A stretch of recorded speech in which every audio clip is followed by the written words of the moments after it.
I call this Board of Education Teaching and Learning, Tuesday, March 13th. It's to order. President is myself, Evelyn Gleason, Dr. Williams, Mike Boniface, and Renee Mack, President. Okay, so we're here this evening to present our new alternative education proposal. Okay. I have to stand. I feel so awkward sitting and presenting. We're standing? Okay. You can sit if you want to. I just feel weird. We can sit. So, let me give you some background information. We actually had a district committee put together in the fall of PPS directors, administrators, Delta directors. Mike and Renee were part of the team, and myself with Bill. And we wanted to take a look at our current program and figure out, is there a better way that we could be serving our students? And the reason that Mike and Renee are here is they took the lead out of that group because of their backgrounds. Renee Mack is our Director of Career and Tech Education. She has a long history of working with South Suburban College and career development systems, so she has in-depth knowledge of post-secondary opportunities for kids. Mike, as part of his duties, he actually works with the PALS programs, Bridges, and Core. Those kids use the same software that we use in Delta. So he has extensive knowledge of working with that curriculum, and really wanted to take a lead because part of our proposal is building a special ed program as well for some of our OD students. So we're going to go through that today. So that's the reason why those two are with us, and they've really developed the bulk of this presentation that you're going to see today. Okay. Great. So we're going to go back in history, because this is probably, Evelyn, you're familiar with this, but Mark, you have never experienced our old evening school. So we're going to go back in time to our alt-ed program that started with evening school.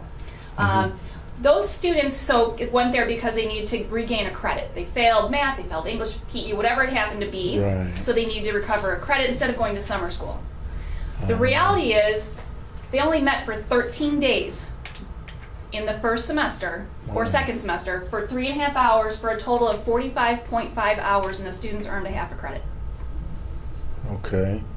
So as the best that we could at the time, this is what we came up with to help kids recover credit. Right. We knew that wasn't the best opportunities for students, and it was also limited in terms of what we offered. So then we transitioned into our new Delta, or this current Delta program, which began the year before I became assistant soup. So 2007, 2008 was when the proposal was put in place.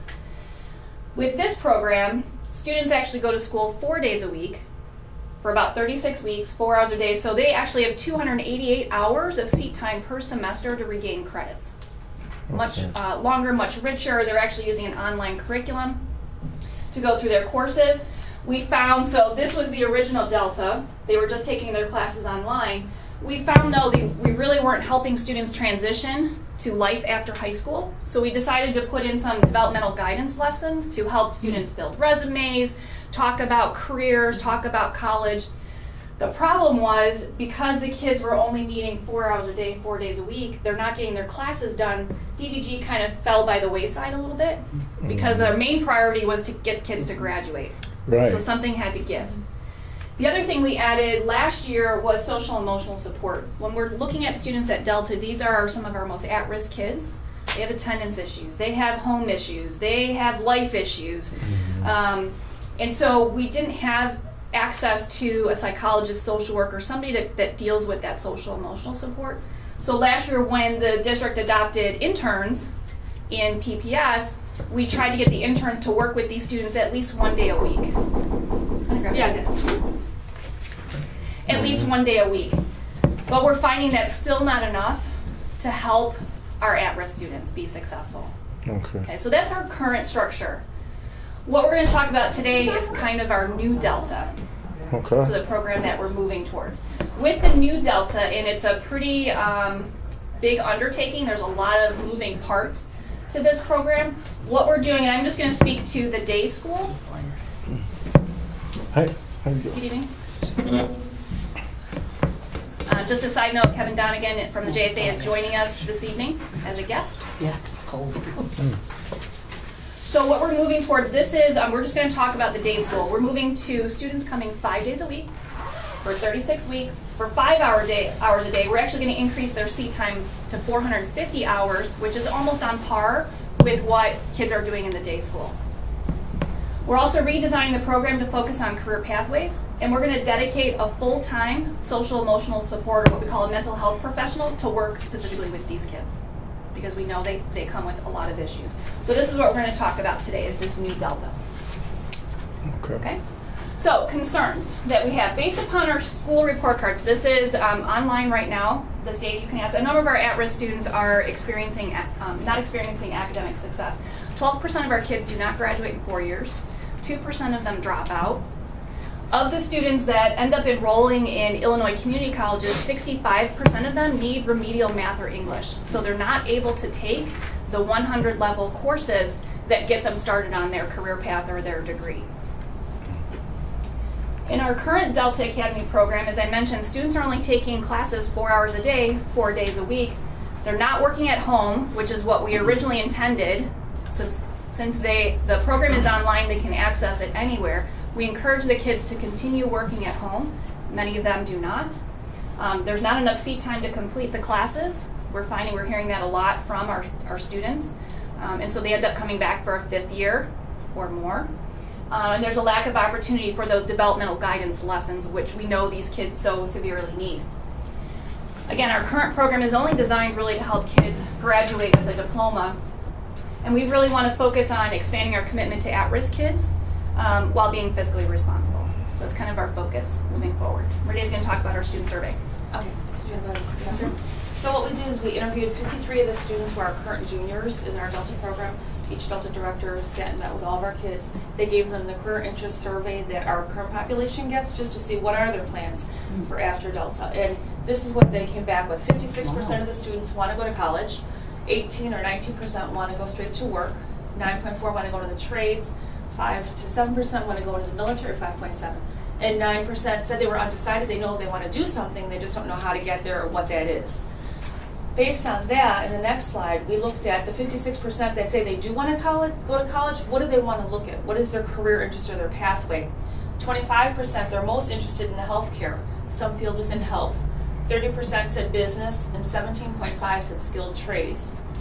24.5% want to take general education courses, and what they mean by that is, I want something in college. I don't know if I want to go to 4-year school. I just want to get started, maybe get an associate's degree. Just kind of uncertain, but I want to get started somehow. That's what they're saying. So we're taking this data about what our future students want to do, and this data in terms of their career interests, and this is what guided us to building this new program and working with South Suburban College. So that's going to be our new approach, looking at what their interests are and how can we help them reach their goals. So why South Suburban College? South Suburban College, and when we speak of South Suburban College, we're talking about the Oak Forest College Center, and that's located on 167th in Kilbourne, across from Walmart, behind Wendy's. I always tell people go behind Wendy's, it's back there. You can see it from actually I went there for my master's. Oh, did you? Okay. No, So typically back in the day, they had a lot of other colleges come there, and what they've done now is they've basically kicked out the other colleges and said, we want to have this be a technology and manufacturing hub for this side of the South Suburban College. So they're looking to build. So that's one of the reasons we picked there. They're looking to expand this. And under the ESSA Act, they have to partner with us through the power in providing post-secondary opportunities to our students. So we're leveraging both those things to our students' benefit at this time. Bill and Corey negotiated space, which I'm very proud of, at the Oak Forest College Center, that they are negotiated free rent facilities for our district. So our kids we can rent free. So they're giving us 4 classrooms at Oak Forest for free, Wow. which is amazing. Also, South Suburban College has created a special waiver. Every student in our district, regardless of where they go, they're going to get a free class at South Suburban College. That free class is going to get them a little bit of a head start in their pathway, and many of the courses you take at South Suburban, you need a beginning course. We want to give them more of a head start in their pathway, so the special waiver is basically giving them 2 courses in this program to get them a head start in their certain pathway. So you're saying the kids in the regular ed program can take a tuition-free course? Yeah, every student. Any in our student district district can. Any student in 28. our district can. Yep, I absolutely. understand what that's worth. Yeah, I know. Yeah, wow. I know the counselors. Yeah, the counselors good. try. Yeah, and again, bringing more of the awareness to that location. The transportation. These would be at Oak Forest They too? could, Oh, yeah, wow. as well. The industry connection part, because South Suburban is really focusing on it, and because the whole Southwest area is focusing on manufacturing, technology, skilled trades, they really are partnering with industry to bring some awareness to that location. Students can begin a career certificate with that, and if they start, they're more likely to finish it out. So if they've gotten a head start with 2 or 3 free courses, okay, now you only need a few more to actually get a certificate.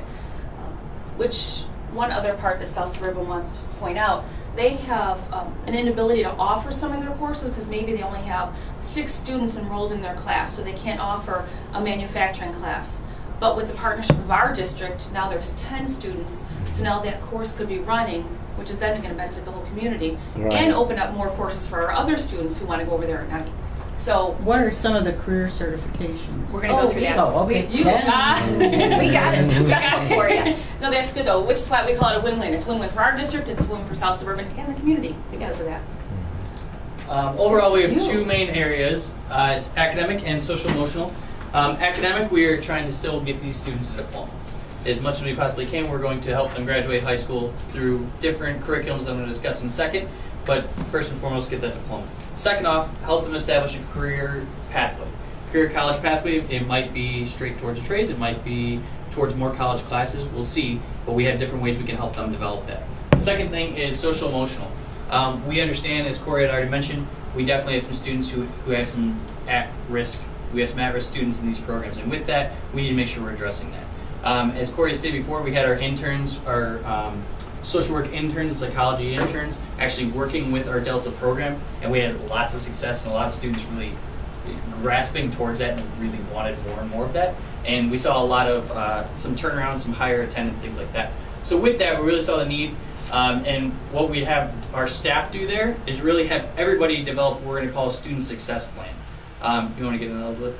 You kind of Okay, so the student success plan would be something kind of in my world as a special ed coordinator. I deal with IEPs a lot. In my mind, I see a student success plan as a direct correlation to an IEP. It is basically laying out where the student is, whether it's credits, whether it's needs, things like that, and then also laying out where they can go. So the staff would help develop, what's your pathway? Do you want to go into trades? Do you want to continue college courses? Do you want to just get your diploma and see what happens? What do you need? What kind of emotional support do you need? Can you make those, can you problem solve yourself? Can you make those life skills and those smart decisions? So it's kind of making that overall plan of how we can make that student holistically better. And that's something we really didn't have in the current Delta program, and we're really excited about moving forward that student success plan. Overall, there are 3 main areas of focus when we're talking about making sure that students are academic, behaviorally, and socially, emotionally more secure and giving them those opportunities academically. College career readiness, life skills, and social emotional interventions. As I said, all of this would be something we kind of hit on with the student success plan, making sure we're covering all those different aspects. And college career readiness might be a certification, which Renee's going to go into. It can be certifications in a whole bunch of different areas. It might be general education courses. They start at some of the courses that we're going to offer and that free courses, and then work towards a different area. It might be just getting that high school diploma, or it might be starting a whole degree program. Different ways we can go in that. Life skills, basically navigating through that student success plan, giving them the right idea to figure out what they need, what their wants are, and how to actually navigate the system to get there. And then last, obviously, not least, social emotional interventions is what can we do to help them to make sure they are becoming successful adults, and we're going to give them those life skills as well. Okay. So here's our new Delta. Here's the new Delta. So traditional curriculum, this kind of looks confusing to me as well. I feel like we should put like a little Delta thing in here. Yeah. Traditional Delta curriculum. The traditional Delta curriculum will be completing the high school requirements through our online Ingenuity courses. That's what our kids are currently doing, but now we're adding some different pieces to it. We might have kids who just want to do this, get the diploma, go out in the workforce, and they don't see a need to get that additional assistance, but we have it offered. And that's be something we point out to the student success plan. The second part is blended curriculum. Not only are you getting that high school diploma through the Ingenuity courses, but you're going to begin different college courses, which Renee is going to discuss, for career, certification, degree, and then also some SSC courses intertwined throughout. So students are going to have a choice based on, again, what it is that they want to do when they leave us. As Mike mentioned, in our data, 19% of our kids want to go in the workforce. They may choose the traditional curriculum. But they may find, after the first semester, hey, I want to do that blended curriculum. We're going to, we need to be flexible to say, okay, let's get you on the blended curriculum path and what it is that you want to do. And it's really giving them that exposure. Those traditional curriculum Delta kids who might be in Delta now that might still be continuing, might get that new exposure. And we're going to constantly, as a team there, we're going to be constantly evaluating, do you want to look towards this different path? Do you want to try a couple courses, whatever it may be? So that student success plan is going to be constantly analyzed and reevaluated on which way they want to go. Now, with that, are we encouraging kids to become teachers? Are we able to get a certificate to be a teacher here? No, they don't have that track at the community college. But they would have their associate's degree, so they would start with the gen ed courses like psychology, sociology, speech is a big one that would go over many pathways, so they could take a free course and then go somewhere else with that. You know, like take advantage of what they can for free to get a head start, and then transfer that out somewhere else. Yes. Yeah, but Southside doesn't have that. It seems like just getting them into a college setting is a road to the pathway. And that's kind of the this big building. Oh, I'm in college and I can do this. Yes, and having that direct access to careers right there and community connections is going to be huge. Okay, yeah. And some of those are trying to look towards that. They want to be treated like more mature adults, and drive themselves to school, things like that. Okay, you're giving it another option. Not only can you be a mature adult and drive yourself to school, but also we have a college course available. First one's going to be free. Let's try working through that. So give them that option. Yeah, that's great. Yeah. The last part of it is the Achieve program. So the Achieve program is going to be what we currently have right now. It's kind of not having my slides with the background history. What we currently do right now for students who are majorly credit deficient and special education students, we have students go to OD placements to gain credits, and sometimes in an alternative way. Not just a pen to paper test. It's more through project-based learning, assessing the students actually gaining that information through the different units, but more through projects. So with that being said, we continue to do the same thing. We try our own program because I think this would also have we'd have those links into the college aspect of it, so we could do what we're currently doing possibly a little bit better. Complete high school diploma requirements, but also it's using our resources to make the units and curriculum we currently have available in an alternative way.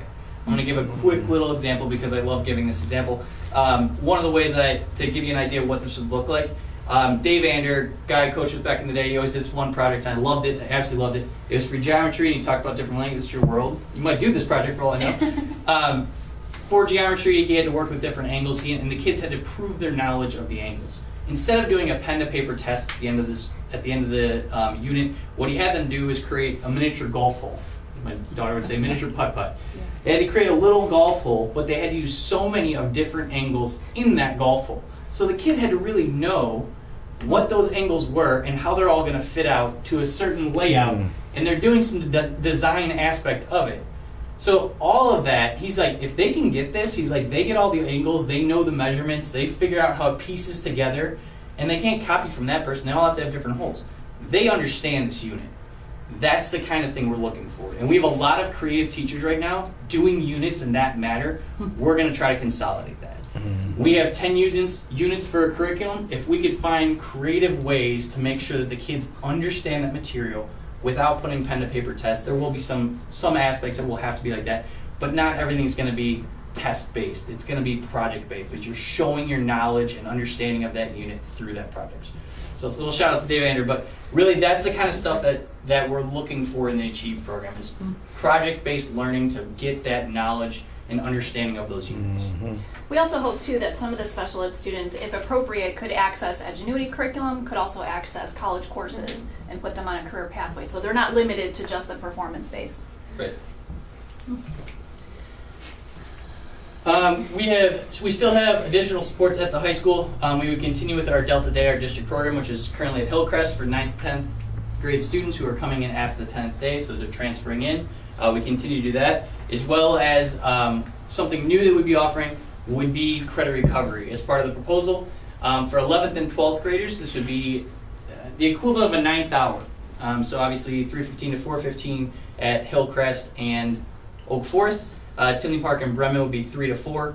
And it would basically be a 9th hour to give those students the opportunity. And this is, if you're thinking 11th, 12th, now you're talking about the kids who might have failed a freshman class or sophomore class, junior class, and they're going to be totally off track to be able to graduate on time. So we want to give them that opportunity, and these would be those students who could be successful in Ingenuity, but maybe we're not going to enroll in a whole night class of Delta in order to do that. So this would be available after school.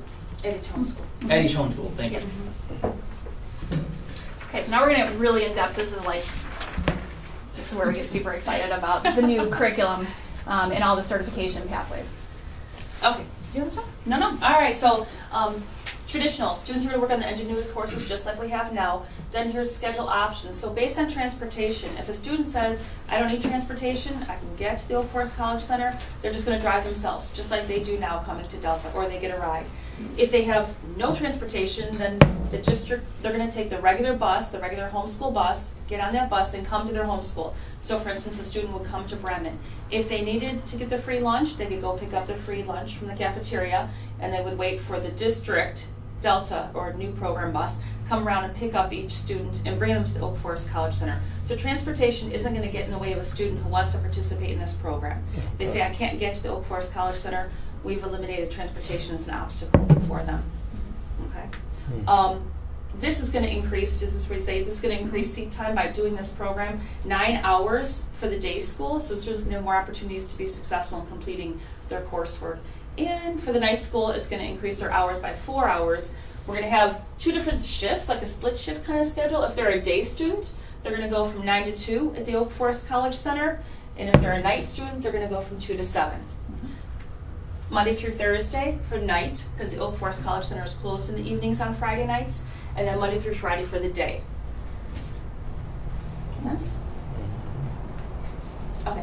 So like you mentioned before, it's more like a college atmosphere. So if they're taking Ingenuity and a college course, they may be working at Ingenuity Monday, Wednesday, Friday, taking a college class on Tuesday and Thursday. It's be dependent on when the college is going to be offering that course. So if Welding 101 is on a Tuesday, Thursday, they're going to take that course then, and they're going to work on Ingenuity on the other days. Again, Mike mentioned the student success plan. That's really what's going to drive what their schedules are going to look like. So based on that, then we'll know where they're going to be, and then based on transportation needs, they can attend school day or night. Another part we discussed is the work component. So if a student is working and they've got a day job, they can come at night. If they're working at night, they can come during the day. The blended curriculum. Okay, so one of the courses that's required by South Suburban College is something called Overview of College Success.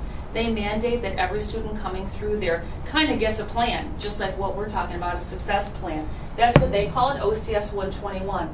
We didn't want to burn our free credit class on the class that everybody has to take and doesn't lead them anywhere. So this is And where... plus this one's only 1 credit as It's 1 opposed to credit. a 3 credit course. Right, so this is where Corey and Bill discussed, we've got the program package. Students will take this class plus 1 more, and that'll be our program package.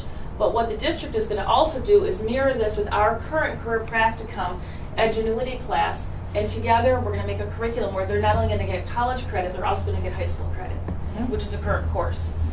The purpose is to help identify, the purpose of this and the purpose of this is to help identify what their plans are, what their school emotional needs are, what their careers and interests are. Okay, sorry. No, you're all good.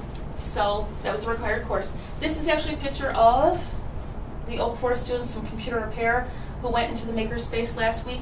We often send students there just to start making it more accessible for everybody and to get the students to see. It's not that far. I can take a class there and I can do this. Some of the offerings that they offer is the Maker Lab, electronics, CAD, manufacturing. These are full-blown, state-of-the-art equipment kind of sitting there, like build it and we will come, and now it's like, okay, now we're coming. 2 other really big programs that they offer is court reporting and paralegal. We participate with them in something called Law Day, but court reporting is a big diamond in the rough for South Suburban College. They are the only community college in the state of Illinois that offers it as a certified program. And the deans say they cannot get enough students to go into it. The demand is greater than the students going in, right? Is it really hard? Yeah. So It's tough, but the salaries, students can pretty much pick where they want to work and make $70,000 a year. right. So if the student, if that's their interest, we have it there. Another big one that they mentioned is the healthcare, based on what the students were saying before. They want to go into health, and we know the area. There's a lot of health needs in the area or opportunities. Nursing assistant and emergency medical services are other courses, and we currently have students sitting in the EMT program over there now. Again, using the combination, the waiver with the OCS College Success, and then another one that would lead them towards maybe I want to be a teacher, so I'm going to take speech or sociology, or maybe I'm going to take a beginning CAD class, based on what they want, at no cost to the district or the students. Just what do you? Okay, so again, under the Power Act, South Suburban needs to work with us to develop pathways to help kids, because I mentioned 65% of our kids going to community college need remedial math and English. And so we're working with them to come up with a curriculum that we would teach. So I'll give you an example. Algebra 2 in Edgenuity is the most difficult class for students to take. And that's the third year, that's the only third year math option we have. So in lieu of taking Algebra 2, we would identify based on their SAT scores which math class would be most appropriate. So let's just say I'll take 095. We would actually teach this class with a live instructor, and the students then, we would count that as their third year of math, but then if they pass, get an A, B, or C, that would push them into their college level course. Does that make sense? We're looking to do the same thing with English, although English is not necessarily where the need is. It's usually in the math where the students need that remedial work. And that 65%, is that based on the SAT or? No, this is actually, Alex? no, this is from, it's not the National Clearinghouse, but the state of Illinois tracks where kids go to college. And so it's not current data, it's actually a couple years old data, and then finding out, what they're taking at freshman year. And so that's where they're coming up with the 65%. So it's pre-SAT. But is it what kids are choosing, or what? I mean, I used to teach math, and my experience was you said take this. Oh no, that's too hard. I'm going to take. No, it's actually based on the placement. They're testing. Okay. So if you don't get a high enough score in the SAT, you have to take ALEX, which is their placement test, and then based upon your results there, it determines which math class you take. Okay. We're going to try to consolidate that. And this is where a lot of students get held up at the college level. They don't like, sorry, Kevin, they don't like math to begin with, so now they're stuck taking 3 to get out to go to something else. Oh, they have to take all 3 of those? Well, depending upon where you score, there's actually 8 math classes before the 100. Well, and that's why a lot of them drop out. It's expensive. And you get no credit for those. Exactly. And that's where South Suburban is also frustrated too. Which is why they've actually developed the Power Act, because it's a national problem. So they're looking at how can we solve this. So based on the students' pathways, so these are just different pathways, not only that our students said that they were interested in based on the survey, but also what could actually South Suburban accommodate. Because we knew we couldn't give them 100 different choices, we wouldn't be able to fill the seats, and they don't have the facility for it. So based on their saying the industry, this is what the industry is telling us where the needs are, and what our students are saying, this is what we want to go into. These are the 5 different or 6 different pathways, which would be the teaching one, pathways that our students said they can go into and we could actually accommodate. So when we say, if we go to the next slide, when we say we could go into them, we actually sat and met with the deans and went through all the curriculum, every single course, looked at how we could bridge. It's not, we just thought it would be good. And we walked through the whole thing with every dean. So the courses that have multiple pathways, we looked at which courses would hit a bunch of different areas. These are the ones we really want to target, which would help our students be more successful. And if they started in one pathway, those courses would apply to a different one if they decide they change their mind. Rather than it doesn't relate to anything, now I got to start all over again. We wanted to make sure we would get the most bang for their buck in time. Overview of college success, we know we have. And then you want to explain how we're going to do this one? Sure. So MIS 101, if you remember our old MIA class, where we taught Microsoft Word, PowerPoint, Access, Excel, that is their computer literacy class. We actually have a course in Edgenuity called Microsoft Office Specialist. What we want to do, we wouldn't be able to award dual credit because it's not taught by a live teacher that has a master's in business. So because of that, we can't give the students dual credit. What we'd like to do is partner with South Suburban so that one of our business teachers could go over, teach the students Microsoft Office, somebody that is certified, give the students the dual credit. So now they would meet our elective requirement and get that college credit on their certification. So we're working on that. And then again, the Math 095, we're working on that course structure. Because you're going to see that pop up. When we go through the next chart, which are all the pathways you mentioned about the careers, you're going to see these similarities of the same courses again and again. And we've highlighted them in red just so you see how much they overlap all of the courses. There's a lot of math up there. I know. Yeah. There is. I don't want to believe it, but it's there, right? I know. Are we No. kind of too late shouldn't we be looking at something like 6th, 7th graders or something like that? Because we start learning math almost as soon as we start writing our ABC. Yes. And where are we losing these kids at the 2nd grade, 3rd grade, or 4th? What's going on? Because by the time we get them in the 9th grade, that's a whole lot of learning that didn't happen, and then now you guys are trying to catch them up. Yeah. Yeah. And I think we're going to see those wins pick up in the next few years, because as the elementary schools underwent significant changes in their math curriculum, and now they're teaching Common Core, where in the past they weren't necessarily doing that. We're going to see we hope that the math skills have improved over time. Right now, we've had to change to teach Common Core. They've had to teach Common Core, and all these kids in the middle have had none of Common Core. So there's been no alignment between elementary school and high school. We should be seeing that changing over the next few years. I tutor 4th through 8th grade math twice a week at a local school, and I'm working with 4th, 5th, 6th graders. They don't know their addition facts, they don't know their subtraction facts, they don't know their multiplication facts. So 8 plus 8, they couldn't. Are you kidding? I mean, today, 10 take away 9.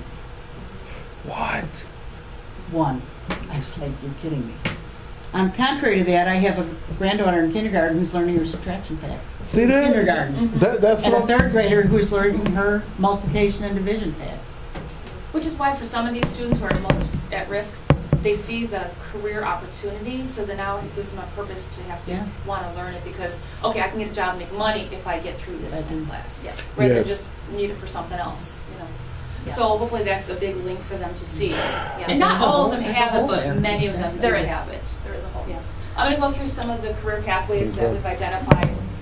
And so again, we wanted to create kind of these quick wins. What can our students earn in a short amount of time that will actually give them a job? And you're going to see a wide gamut, all the way up to the associate's degree for a paralegal is much longer than a quick win. But if that's something a student wants to aspire to, they need to be planning for it. Okay, so in the health pathway, there's 4 different certifications. So certification meaning they don't need to go get a full college degree. They just need to get 3 courses, and they could become, it's actually a first responder course. They could be a first responder in a situation, maybe get hired by a hospital is how they promote it, South Suburban. If they chose, then I really do like that, I want to become an EMT, ride along in the ambulance, they would then take 8 college credits. This 8 college credits is actually 1 program waiver that South Suburban offers. So our students can use that 1 waiver as that other waiver I mentioned in the pathway. Concurrently, that's the waiver, okay. Phlebotomy, they would say. So hold on for a second. So you want to highlight if a this? student wants, again, to be an EMT, and they didn't necessarily qualify because of their scores. grades to get into the EMT program, this would be their stepping stone. So if they pass this course, they automatically qualify for EMT. So again, going back to our program waiver for these kids, they're getting this class for free, coupled with this class for free, coupled with this class for free. They can be an EMT, get their high school diploma, and go get a job. The same thing. So you'll see the ones in red, or how they got mentioned before. You're going to see a couple classes that we crossed over on multiple ones. Phlebotomy, again, talking about what the needs are in the industry. They're saying these jobs are all over our region. Medical assisting, again, will be a little bit higher level of a one, but would lead to higher pay if somebody was looking for that field and was truly interested in becoming a medical assistant technician. They would then see, I need these 3 courses, 14 total. At least I've got a head start on getting there. So that's the health pathway. Manufacturing. We like to talk about the welding. So you'll see manufacturing math. The 3 courses in red that are highlighted. Welding, you need 8 to 21 credits depending on which type of welder you want to be. So there's actually, and don't quiz me on all the different types. I just know that there's different. Yes. This welder can't do what this welder can do. Yeah. So if I wanted to be a shielded metal arc welder, again, I'm taking this class for free. I'm going to be getting this credit because we're going to be teaching it. I can use my waiver for this class. All I need to take are these 2 classes, and I can be this welder, or this welder, or this welder. Or I can do all 3 programs for 21 credits and then be even more diverse as a welder. And we know this is a really high need in the industry. And so what some of them do in the industry, they get started, and later on they pick up another class because now they got some money. They can move forward with that as well. Manufacturing basics, the same thing, leading to a certified production technician. And South Suburban has a relationship with industry to get students into apprenticeships from this program. And a maintenance technician, which is a repair maintenance industry equipment. Yeah, and this one is the one where they have a room with all state-of-the-art manufacturing equipment, so students would actually learn how to repair all these different machines, and that room is sitting unused. Because they can't, because they have community members coming in wanting to take that class, but they don't have enough to run the program. So hopefully we can combine it with our kids and actually offer those courses. Electronics is the same thing, digital electronics. They would take these 3 courses and they only need 2 more to get the certification. And that would be small business, geek squad, or computer repair. And the business pathway, this kind of leads to the college one. If they chose that they wanted to go on to college, they could then take their associate's degree, move on. But if they want to get a certificate in just web programming, it's these 2 courses to get started, but they need 5 total. They see they only need 3 more. Becoming a webmaster, software programmer. Many of the students say they want to own their own business. Like that's a very popular thing that they say. There is a certification program in entrepreneurship for them to do that. They would get the 2 to get started on, and they need a total of 6. I'm going to say something about the business partnership. The Oak Forest College Center is also the home of the Business and Career Institute for the region. So they have a lot of meetings there, you have a lot of chamber things going there, so the connections for industry are there, and it just, if you're there and they're there, it helps the student make the connection.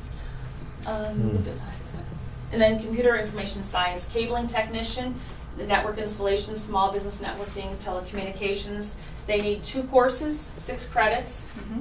That would be the 1, 2, and the computer information systems. In Cisco networking, there would be a network technician installation with 8 college credits. So they actually, for the cabling technicians, they have a room where the students actually put up the drywall, learn how to drill the holes to put in your AV equipment, run your cameras, and then they take it down for the next class. And they just start all over again. Right. Why am I stuck? All right. Uh-oh.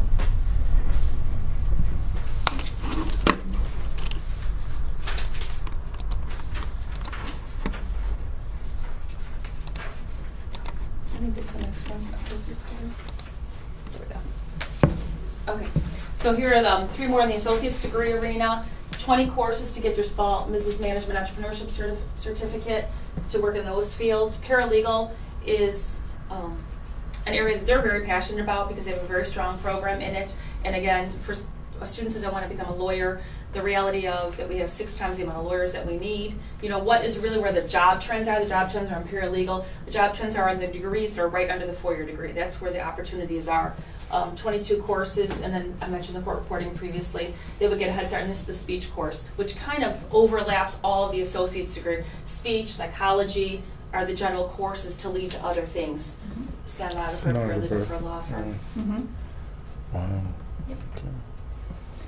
Okay. In terms of our program meetings, we're going to go through staffing and finance. So for the Delta Achieve programs, we're looking for 3 to 4 teachers. 2 to 3 would service the Delta students, so the traditional and the blended, and then 1 teacher for the Achieve program working with the special education students. And 2 to 3 paraprofessionals that would float between the 3 programs, so providing additional assistance. And then we're also looking for 1 mental health professional. Again, we want to focus on that social emotional support of these students. Our Delta day staff is going to stay the same. We have 1 full-time teacher and we have 1 tutor that assists those students, and that's housed at Hillcrest. Again, that'll stay there. And then for our new credit recovery, this would be 1 classroom per building. 1 teacher would be ideal because, again, stability and understanding the program helps. I'm recommending no more than 2 teachers. And this is on an hourly pay. So again, they're working 4 days a week, 1 hour for that 9th period. And then we'd have a window just like we do with our class sizes. If we don't have 10 kids, we're not going to run the 9th period. As soon as we have 10 kids, we can open up the lab. Then it makes sense. And that's also revolving. When a kid Yes, gets the credit absolutely. they need, you're looking at a new person going in and getting it. Yeah, so there's some incentive on the students' end. We've had kids go through credit recovery, and again, it depends on the class. If they're taking entrepreneurship, they could probably finish it in 3 weeks. But if they're taking Algebra 2, it's going to take them the whole semester.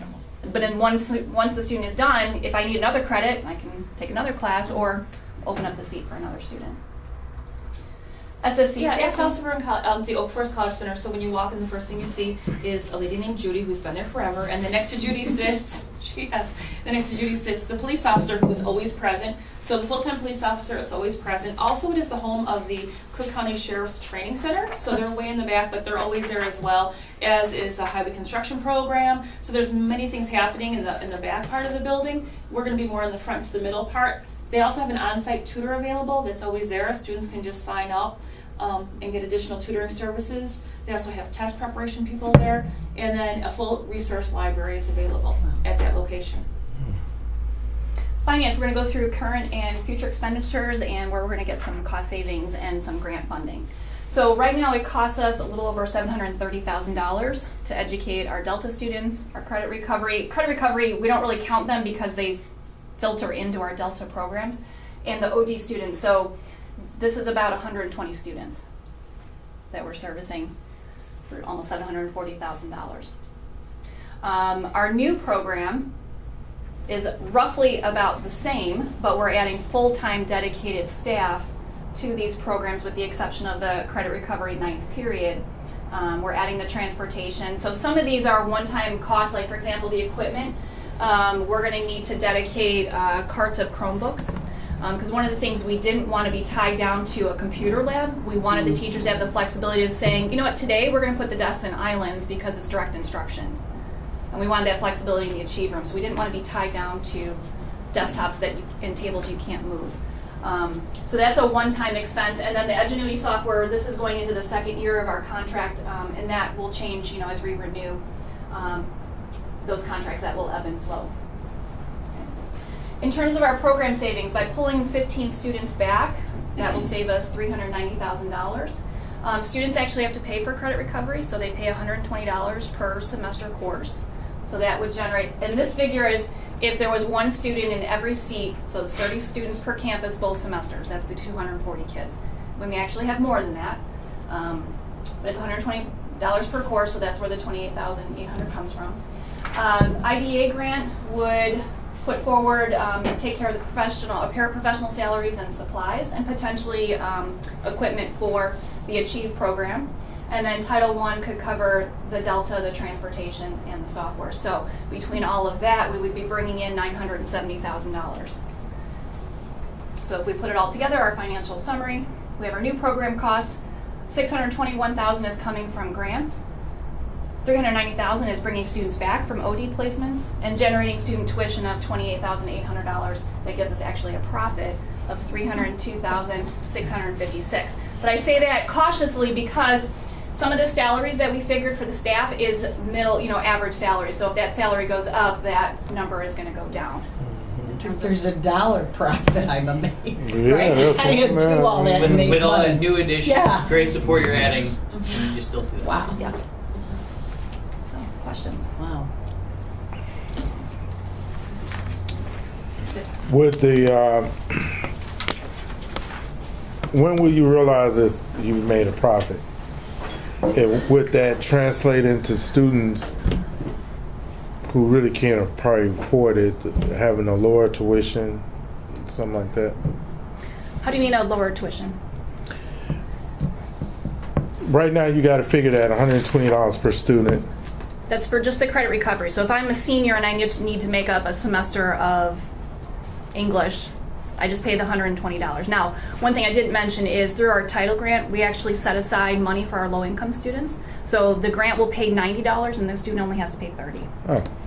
Yeah, so we do have some opportunities. We don't want it, again, finance to be a reason why our low-income students aren't accessing what everybody else can access. So Okay. hopefully that answers Yes, your question there.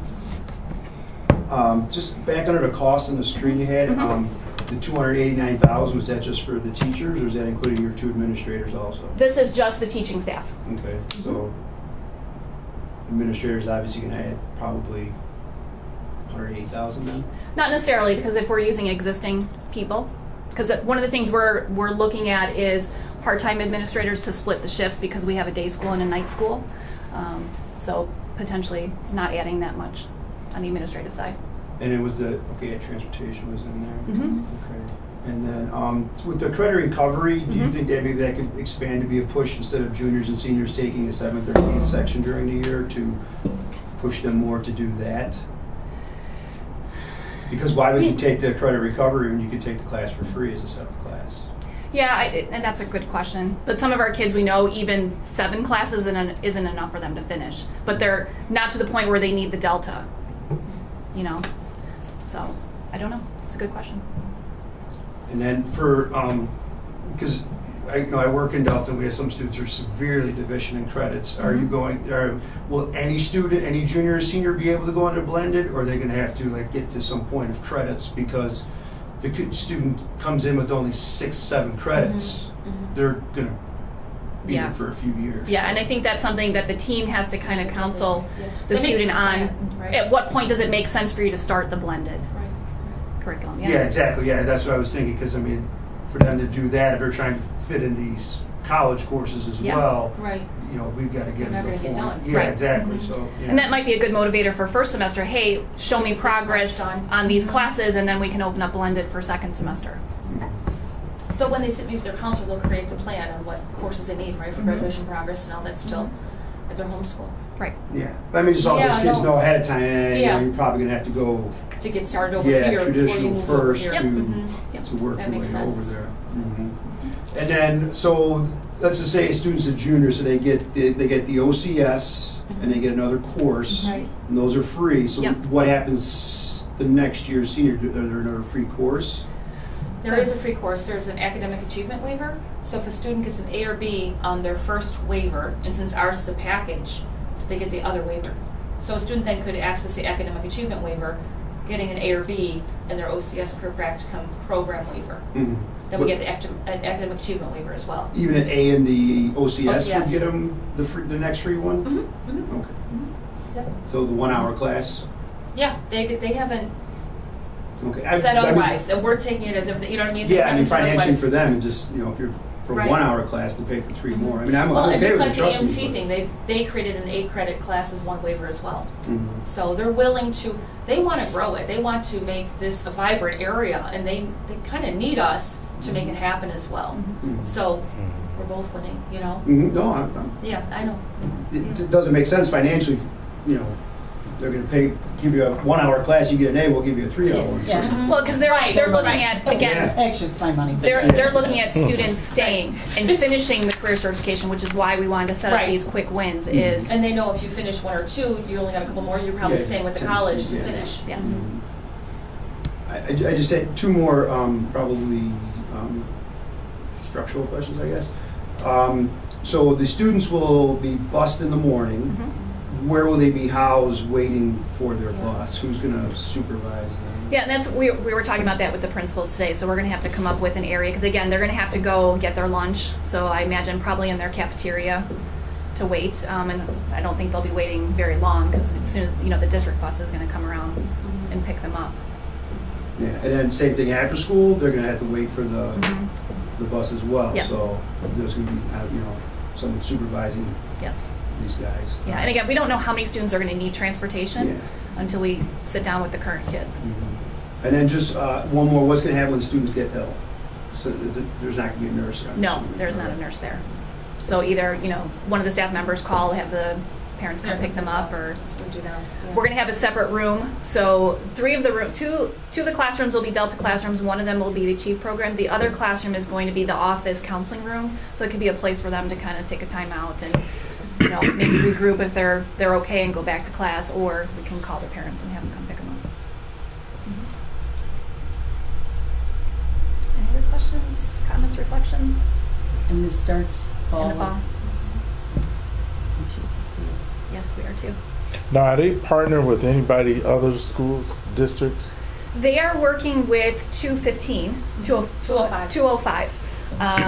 They're looking to kind of do something similar, but almost building a high school, not our program, but they want to actually build a high school over at the main campus. So they're actually looking to bus almost 200 students to the main campus. 159th and State Street. Right, Yeah, I know. they're going to go right there. But theirs doesn't look like 205 is ours. Thornton, right? Yeah. Not with their teachers, just That was during the regular school day, wasn't it? Yes. yeah, it's just busing their kids from their high school over to college. Anything else? No, that's it. That's great. Great thing. All right, thanks guys. Okay. Thank you. Kevin, feel free if you want to hang out, or What's that? if you want to hang out and talk textbooks and summer academy budgets, feel free, or I'm okay. take an opportunity. I'm okay. Okay, Get ready for tomorrow. all right. Thank you. Thanks for coming. Have a good night. You too. All right. Okay, our next item, textbook adoption, is that time of the year already. I'll give you an opportunity to peruse our books that are up. Most of them are, I shouldn't say most of them, 2 of them are for freshman classes. Our new AP World that we're putting in at the sophomore level, and a DECA book. But the first thing I want to show you is this Gizmos.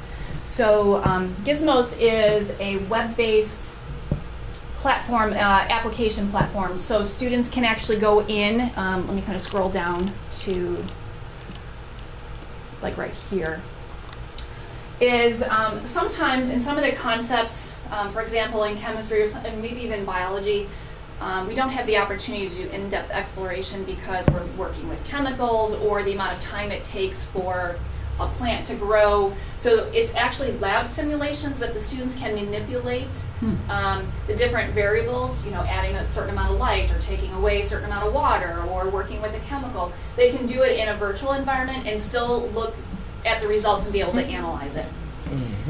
This is the reason why the teachers want to move to this is the current textbooks, there's no way textbooks can actually do lab simulations. There's still, you can't click a page and do what this program is doing.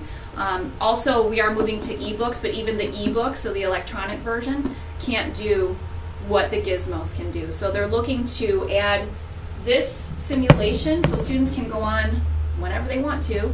Teachers can assign things and manipulate science concepts in addition to just reading about them in the textbook. So these 2 pieces are going hand in hand.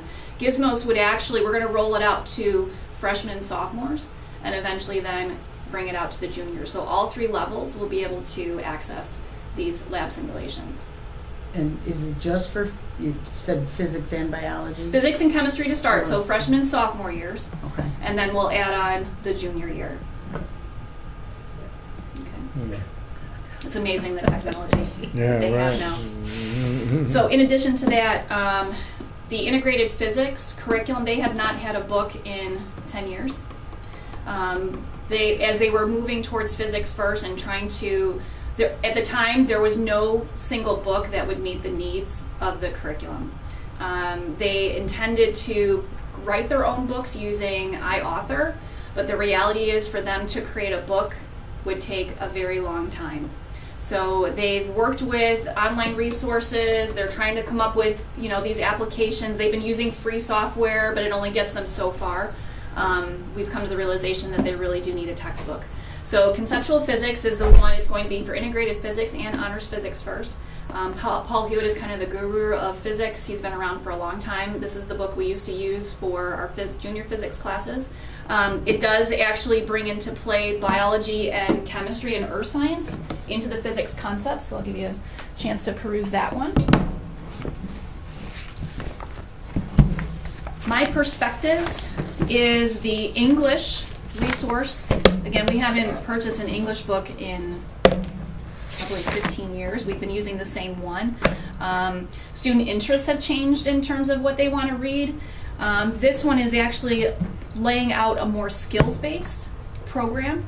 And one of the pages, I left the folder in here so you can kind of use that as a tag. What this book does really nicely is it lays out for the unit how many days it would take to teach this course, what are the types of activities you could be doing. They've also embedded performance tasks, which are going to be requirements now in the English class. So teams can get together and say, all right, let's look at the results of our first performance task at the skills we're trying to teach, and are our students mastering those, or do we need to do some reteaching? We haven't had common assessments on the unit level in English. We've only had end of the units or the writing assessments that we do. So we're going to do more skills-based in English. Students would actually have the ebook as well as this workbook. Okay, this is the teacher version and this is the kid version. Okay. So I'll give you a minute to look through those 2 before I talk about the next 2.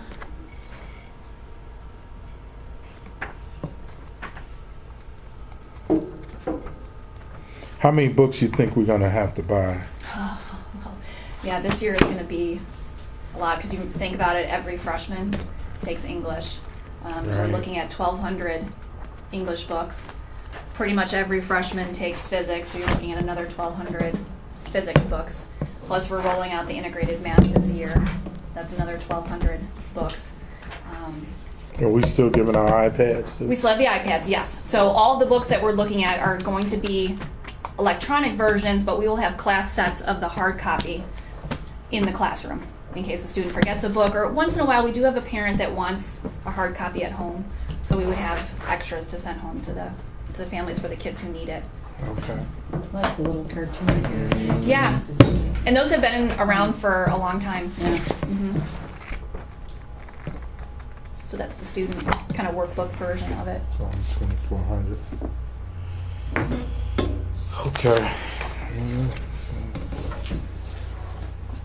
Guess we saved up enough on not buying them for a while. Well, and that's Go the back downside. I in. mean, we really spent a lot of years trying to make do with what we have, but as you know, over time, that only can get you so far. And so another area that we need to add books is health and driver's ed, because we've rebound those books so many times that you can't read the print anymore, because you can't do any more rebinding to them. So there's a downside with not ordering books for so long, because now everybody needs assessments, needs resources. So that's kind of where we're at, unfortunately. Well, we'll get to a point where, maybe we start setting money aside. Sure. And then specifically for book buying and stuff like that, and that way you don't have to come up with such a large sum. Yes. And the vendors now are working with us. So the physics, the English, and this world history, they're all coming from Pearson Education. And they're going to be 6-year licenses. So they're going to work with us rather than paying the 6 years up front, is we would pay it over time. So that would also lessen kind of what's going out instead of that lump sum, because it's going to be quite a bit. The next books that are up is World Civilization. So this is the new AP World History class that you guys approved back, I think it was in February. So this is going to be replacing AP European at the sophomore level. And so this is their book. It will also be an e-textbook. You also have student note-taking book that goes with it. And then the students will purchase the Barron's AP History book to prepare them for the exam. Okay. So that's all that one.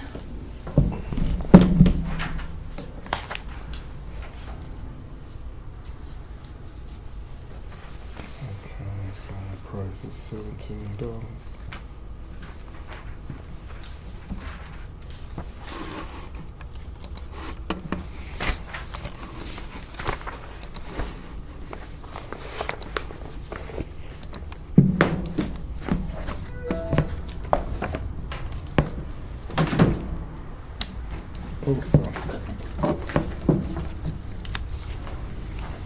I mean, they're not expensive. I mean, you talking about less than $20 for a big old book. Well, that's just for the Barron's.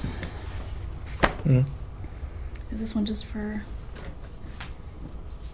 Oh, so this is where it comes into play. So it's for 6 years. You're paying $19.89 every year for 6 years. So it gives you a reduction. Like $120. $120. sorry. Okay, make sure. Okay. Yeah, when you look at it that way, Mark, yeah, it's super cheap. Yeah. I Like like what? Excuse my ignorance. No. Well, but think about it. When before ebooks, you were paying $120 per book. Yeah. Tell me about my son in school. Whew. Yes. And when you sell them black, they're worth $1.98. Yep.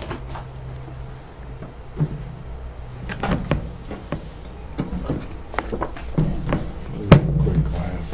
And they're certainly not Love making all them these smaller. around. Right, I know. They're not getting lighter, they're getting heavier. Which is why it's nice to have that ebook. And even that software, that technology has come so far that the kids can actually highlight the ebook and write notes on the side. You can't have a student highlight these textbooks. Right. Wasn't there something in one of these, I don't know if it's this view, the closer look on my history lab, where they would actually talk to you? Yes, and so that's on the e-version. Yep. Yeah. Sorry. And I can't remember which class, if it was American or geography, they actually translate it into Spanish. Oh, jeez. Mm-hmm. Mm. Wow.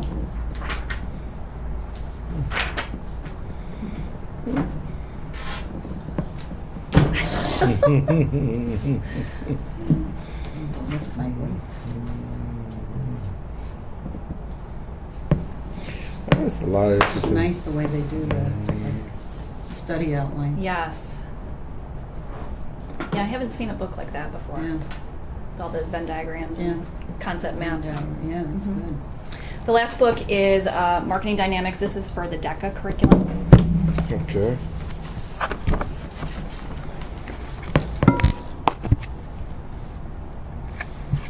Yeah, look at that price tag. Yes.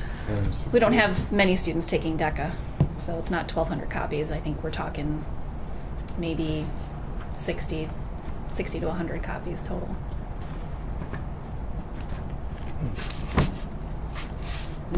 DECA is the diversified where they're getting a job. Yes. Right. So it's one of the work programs like BPA or FCCLA. This is the one that focuses mostly on marketing, whereas BPA is more of your business professions, family consumer more, child care, child development, culinary, teaching would be out of the Okay. family consumer strand.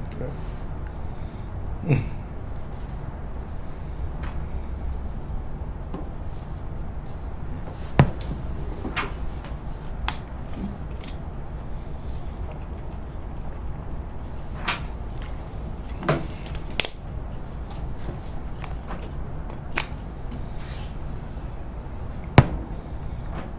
Kind of make you want to go back to be a teacher? I do that 2 days a week without all the no meetings, no paperwork, no homework. That's nice. When I'm there. Yeah. And when my other son is in PR, when he went into that, I'm like, what is it? And now everybody has a marketing person. Right. Mm-hmm. Absolutely. That's Gotta great. have a brand. Mm-hmm. Mm-hmm.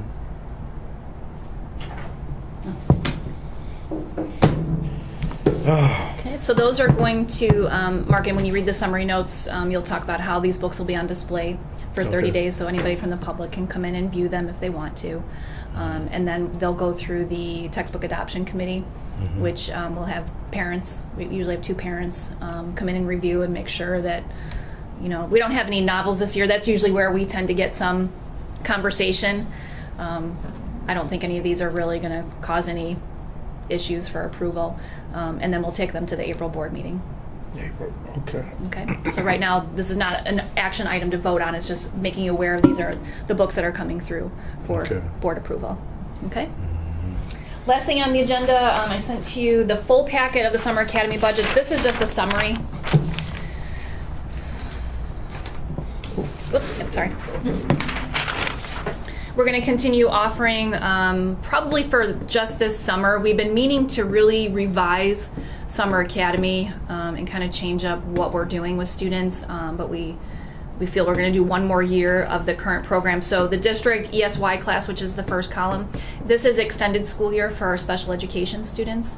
We'll have about 35 students for 6 weeks come in. These are students that typically regress, meaning they rather than making forward progress with academics, they tend to regress with their academics, so we want to keep them moving forward. And so that's what this program is for. The IDA grant will cover about $15,000 of the $23,000 for that program. So the district would pick up, in essence, that's the transportation, the $8,000. At Bremen, we expect 100 students to go through our traditional Summer Academy, the 3-week program, another 42 students to do the AP program. Tinley, 60 students going through Summer Academy, 40 through AP Boot Camp. Hillcrest will have 40 kids come through Summer Academy and 30 for AP Boot Camp, and Oak Forest 20 in Summer Academy, 35 for AP Boot Camp. Title I funding will pick up Hillcrest portion, so overall we're looking at an expense of about $32,700 to run our Summer Academy. Because students do pay a fee. They either pay the $75, special ed kids pay $55 or $50, and then AP Boot Camp is $35, I believe. AP boot camp, is it for each subject or? No, we're not at the point where we're expanding, so we're still focusing on freshmen, the AP geography. That's one of the things that we're talking about is opening up opportunities for more students, because we know beyond the freshman year, sophomore year may have a student experiencing AP for the first time, and so we really don't have a booster program for them, but that's something we're looking to do in the future. Why are Bremen's numbers so much higher than? They do a really heavy push with the Hispanic population and really tap into families, because the families want the kids engaged, especially if they're English learners. It's a great opportunity to practice your English and get comfortable with the building before that first day of school, which can be really intimidating. So these are 8th graders, basically. They're incoming 9th graders, yep. Mm-hmm. Exactly. Mm-hmm.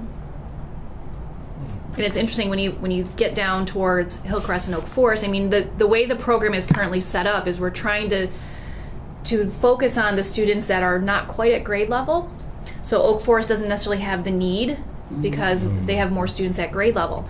The problem we run in with Hillcrest is the feeder schools tell the kids, you don't need that program. So they end up not coming because they feel that they're prepared, as opposed to it's an opportunity. We know academically we're not going to necessarily push them any farther, but it's the social emotional, it's the affectiveness of being on campus, meeting some classmates, meeting your teachers. That's the piece that I think that they're missing out on, that we know that is a benefit of the Summer Academy program. So we need to educate the teachers at the middle school, grammar school level, especially coming out of there, especially if the scores are low already and they're not really at grade point in math or reading or whatever. Right. And Tinley's been pretty consistent with 100. Especially if title funds are going to pay for it. Yes. Exactly. Man, why would... I wouldn't want to add anything to your plate, but I would...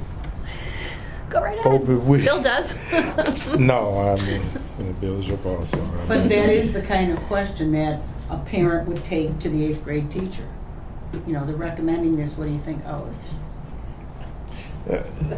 not understanding what we're trying to accomplish. The other piece of it. Yeah.